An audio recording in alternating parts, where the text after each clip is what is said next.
നമുക്കൊരു അടിപൊളി മാങ്ങച്ചാർ ഉണ്ടാക്കാം കേട്ടോ. ഞങ്ങൾ വർഷങ്ങളായിട്ട് വീട്ടിലുണ്ടാക്കുന്ന രീതിയാണ്. അപ്പോൾ നമുക്കത് എങ്ങനെ ഉണ്ടാക്കണമെന്ന് നോക്കാം. അതിനായിട്ട് മാങ്ങ ഇതുപോലെ ചെറുതാക്കി നുറുക്കി ഇതിലേക്ക് നമുക്ക് കല്ലുപ്പ് ചേർത്ത് ഒരു 3-4 മണിക്കൂർ റെസ്റ്റ് ചെയ്യാൻ വെക്കാം കേട്ടോ. ആ സമയം കൊണ്ട് മാങ്ങ നല്ലപോലെ ഉപ്പൊക്കെ പിടിച്ച് റെഡിയായി കിട്ടും കേട്ടോ. നമ്മൾ നല്ലെണ്ണയിലാണ് കേട്ടോ ഈ അച്ചാർ ഉണ്ടാക്കുന്നത്.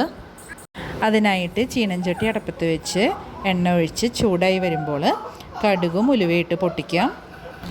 ഇവ പൊട്ടി വരുമ്പോൾ നമുക്കിതിലേക്ക് നല്ലപോലെ ചെറുതാക്കി ചോപ്പ് ചെയ്തെടുത്ത ഇഞ്ചി, വെളുത്തുള്ളി, പച്ചമുളക് ഇവ ചേർക്കാം. ഇതൊന്ന് വഴന്ന് വരുമ്പോൾ നമുക്കിതിലേക്ക് കറിവേപ്പിലയും വെളുത്തുള്ളിയും ചേർക്കാം.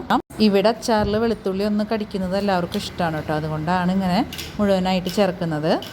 ഇത് നിങ്ങൾക്ക് സ്കിപ്പ് ചെയ്യണമെങ്കിൽ സ്കിപ്പ് ചെയ്യാം കേട്ടോ, കുഴപ്പമില്ല. ഇവ നല്ലപോലെ മൂത്ത് വരുമ്പോൾ നമുക്കിതിലേക്ക് പൊടികൾ ചേർക്കാം.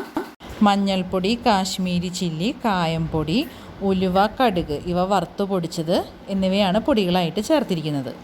ഉലുവയും കടുകും പൊടിച്ചത് എപ്പോഴും ഒരേ അളവിൽ ചേർക്കണം കേട്ടോ. ആവശ്യത്തിനുള്ള ഉപ്പും ചേർത്ത് പൊടികളുടെ പച്ചമണം മാറുന്നത് വരെ ഇളക്കി കൊടുക്കുക.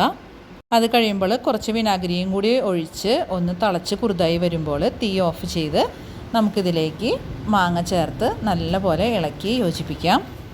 നല്ലപോലെ മിക്സ് ചെയ്തതിന് ശേഷം അവസാനമായിട്ട് ഇതിൻ്റെ മുകളിലായിട്ട് ഒരല്പം കായപ്പൊടി ചേർക്കുക. കടുകും ഉലുവയും വറുത്ത് പൊടിച്ചതും ഒരല്പം ചേർത്ത് കൊടുക്കുക.